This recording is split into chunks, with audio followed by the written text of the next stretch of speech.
சீனாக்காரன் அவர் ஊர் என்றான், அமெரிக்காக்காரன் தன்னுடைய ஊர் என்றான்,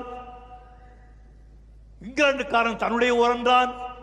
தமிழன் மட்டும்தான் அப்பா யாதும் ஊரே யாவரும் கேளீர் என்றான்.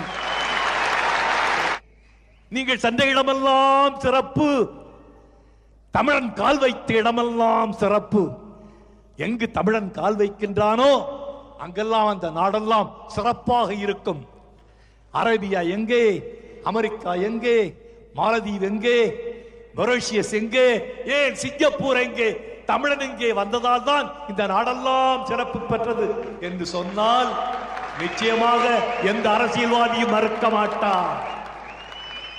நான் தமிழனிலே ஒருவன், தமிழ் கூட்டத்திலே ஒருவன். ஆகையால் அந்த பெருமையிலே நான் பூரித்து புலகாங்கியமாகி நிற்க